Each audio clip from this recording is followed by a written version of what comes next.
안녕하십니까. 2022년 11월 29일 최병무의 팩트 시작하겠습니다. 윤석열 대통령이 오늘 국무회의에서 민주노총 화물연대의 집단 운송 거부 사태와 관련해서 업무 개시 명령을 내렸습니다. 이렇게 얘기했습니다. 정부는 오늘 우리 민생과 국가 경제에 초래될 더 심각한 위기를 막기 위해 부득이 시멘트 분야의 운송 거부자에 대해 업무 개시 명령을 발동한다. 이렇게 얘기를 했습니다. 아마 우선 발동될 대상은 공장으로 시멘트를 운반하는 벌크 시멘트 트레일러, 뭐 대략 한 3천여 대쯤 된다고 하죠. 이게 대상이 될 것으로 보이는데, 오늘 이제 관련 공고를 하면 내일부터 이틀간 운송사업자하고 운수 종사자, 이게 차주들이라고 합니다. 이 사람들에게 이제 명령을 통지하는 절차를 밟게 되고요.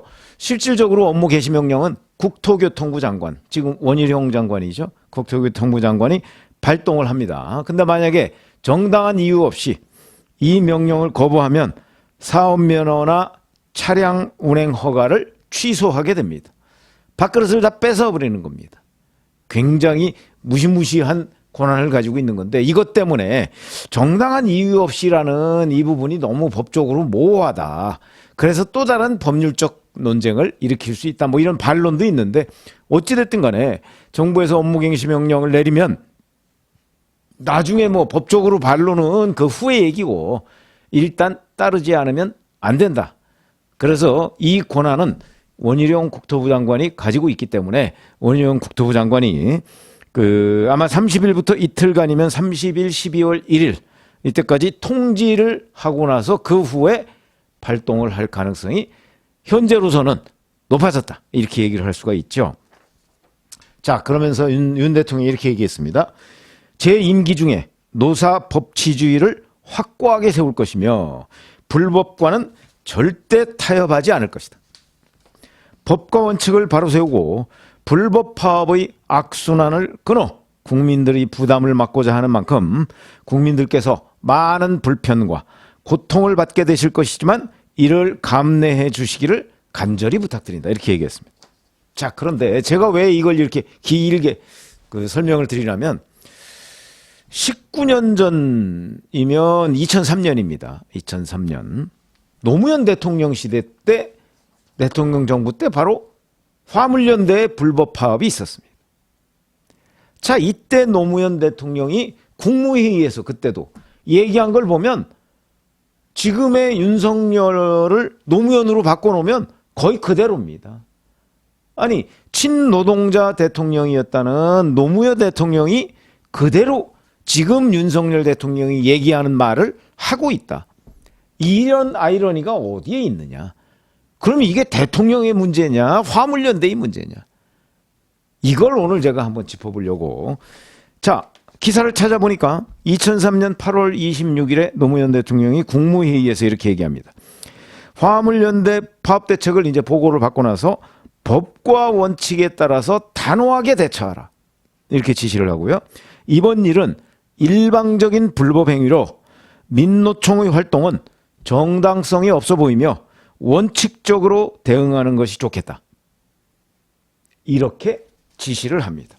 그런데 이 당시에 진짜 뭐가 문제였느냐 하는 부분은 또 문재인 전 대통령이 쓴 운명이라는 그 책자 있죠. 뭐 회고록 비슷한 건데 거기에 보면 또 이 내용이 상세하게 나와 있습니다. 자, 이게 이제 문재인 전 대통령이 쓴 그 운명이라는 책에 나온 겁니다. 화물연대 파업의 경우를 들어보자. 그러면서 이제 노동사건에 관한 본인의 경험을 여기다가 적어 놓은 건데 이렇게 돼 있습니다. 이제 이건 여기서 대통령은 노무현 대통령입니다. 노무현 대통령은 물류를 멈춰 세상을 바꾸자라는 구호를 내걸고 부산항 수출입을 막아 주장을 관철하려는 방식의 화를 많이 냈다. 네 개가 이제 이때 문재인 민정수석 때입니다. 단호한 대응을 지시했고 군 대체 인력 투입도 적극 검토하라고 지시했다. 마침 미국 방문 중이었는데 미국 방문 중에도 나한테 거듭 이런 지시를 내려서 내가 이것을 쭉 검토를 해봤는데 뭐 이만저만한 문제가 있더라 하는 것들이 그 운명에 보면 쭉 써 있습니다. 근데 이제 이렇게 돼 있습니다. 검토하라고 그래서 검토해 봤더니 군 인력을 투입하는 거는 현실적으로 군이 트레일러 같은 것이 그렇게 많지도 않고 또 그걸 곧바로 투입하는 거는 여러 법률 제도상 문제가 있었다. 그래서 대통령의 긴급조치권 이거밖에 없었는데 긴급조치권을 발동하자니 좀 그렇고 그래서 그거는 최후의 수단으로 남겨놓고 화물연대하고 협상을 시도했는데 합의 타결이 됐다. 그런데 이렇게 하는 거예요. 말이 합의 타결이지 정부가 두 손 든 것이었다. 이렇게 표현이 되어 있습니다. 화물연대 요구를 대부분 수용했다. 그랬더니 화물연대로서는 대성공을 했는데 성공에 도취했는지 두세 달 후에 2차 파업을 했다. 법과 원칙대로 단호하게 대응하지 않을 수가 없었다. 그리고 점점점 계속 있고 화물연대 지도부는 결국 구속이 됐다. 그래서 근본적인 제도 개선을 위한 정부와 화물연대와의 대화는 끊겨버렸다. 이렇게 표현이 되어 있습니다. 자, 2003년의 노무현 대통령의 지시, 그 다음에 그 당시 대통령 청와대 민정수석 비서관으로서 문재인 대통령의 회고, 이거와 지금 윤석열 대통령의 지시, 오늘 지시, 어쩌면 이렇게 토시 하나 틀리지 않을 정도로 똑같죠. 아이러니 아닙니까? 이렇게 보면 결국 문제는 대통령이 노무현이든 윤석열이든 정부에 있는 게 아니고 결국은 화물연대에 있다는 얘기밖에 안 되죠. 이 문재인 전 대통령이 쓴 그 운명이라는 책자에 봐도 이 근본 문제는 낮은 운송료 때문이다. 이렇게 돼 있습니다. 낮은 운송료. 그러니까 낮은 운송료를 좀 높여야 된다. 이런 얘기인데 그걸 높이기 위한 여러 가지 제도 개선. 아니 누구든지 대통령이 노무현이든 윤석열이든 누구든지 간에 아니 운송료를 낮게 주고자 하는 사람이 어디 있겠습니까? 그러나 현실적인 여건이 왜냐하면 차주가 있고 화물연대 노조원들이 있는 거 아니겠습니까? 그러다 보니까 현실적으로는 많은 임금을 주기가 어려운 겁니다.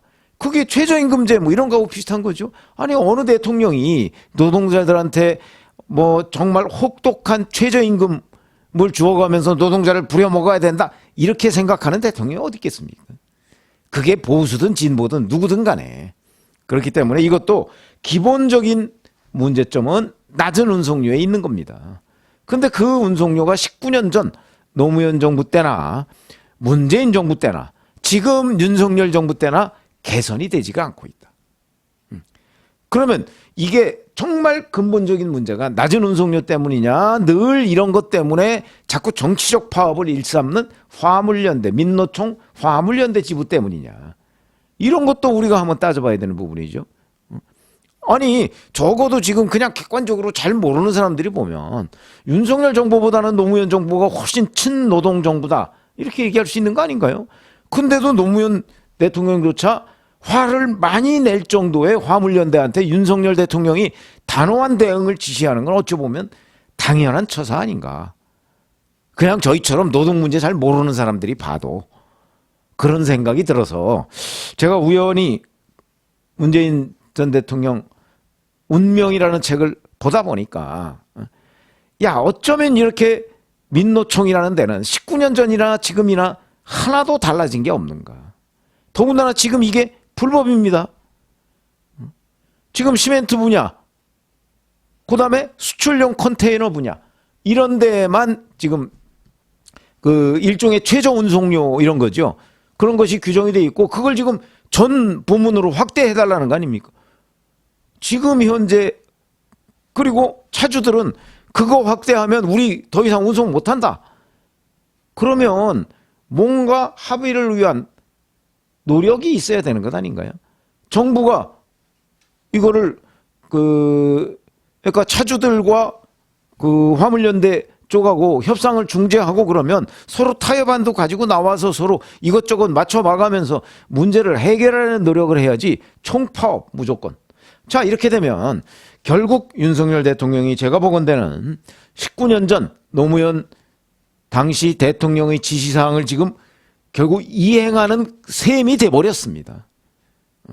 그 당시에 문재인 민정수석은 뭐 그게 이만저만해서 못했다 뭐 이렇게 얘기를 할지 모르겠으나 지금 19년 뒤에 윤석열 대통령이 정말 단호한 대응을 해서 그러면 그거는 결국 노무현 19년 전 대통령의 뜻과도 완전히 합치하는 그런 일을 윤석열 대통령이 지금 하고 있는, 그리고 여기에서 이번 기회에 단호하게 이 불법 노사 민주주의 이거를 확립하겠다고 지금 얘기를 하고 있는 상황이니까 그렇게 본다면 참 역사의 아이러니다 이런 생각이 들어서 윤석열 대통령 오늘 화물연대에 대한 파업에 대한 단호한 대응 이걸 지시한 것이 결국은 역대 친노동 정부라고 하는 그런 노무현 정부, 문재인 정부라고 하는데 철학이 일맥상통하더라. 이런 아이러니가 어디 있네요. 이렇게 본다면 결국 이 사태도 윤석열 대통령 정부가 화물연대 총파업 지도부를 노무현 대통령 시대처럼 구속하면서 끝날 가능성이 매우 높아졌다. 저는 그렇게 해서라도 노무현 전 대통령이 화물연대 총파업에 대해서 19년 전에 가지고 있던 그 철학대로 윤석열 대통령이 정말 완벽하게 이 불법 파업 이걸 반복하는 노사 간의 이런 문제들을 정말 합법은 철저히 보장하고 불법은 단호히 대응하는 이런 확실한 기준을 만들어줬으면 좋겠다. 물론 그 전에 양측이 합의해서 이 문제를 결론을 짓고 그 다음에 제도 개선, 다시 이런 일이 다시 발생하지 않도록 제도적으로 개선한, 그거는 노무현 정부도 못했고 문재인 정부도 못했기 때문에 지금 이런 일이 벌어진 거 아니겠습니까? 그러니까 그런 개선 작업에 나서 그래서 서로의 피해를 줄이는 대책에 나서기를 바란다. 그런데 참 묘한 노무현 정부와 윤석열 정부 간에 이런 공통점이 있을 줄이야 하는 느낌이 들어서 제가 말씀을 드렸고, 이런 대결적 자세, 이거보다 제일 중요한 거는 합의 처리입니다. 그러니까 어제 그 합의를 위해서 1시간 50분 정도 자리했는데 합의가 이루어지지 않았다. 그러니까 원희룡 국토교통부 장관이 이 업무 개시 명령을 실질적으로 발동하기 전까지 최선을 다해서 합의를 하고 그 다음에 합의 후에도 이거를 제도적으로 완성하기 위한 양측의 노력이 있어야 되겠다. 이런 말씀을 드립니다. 고맙습니다.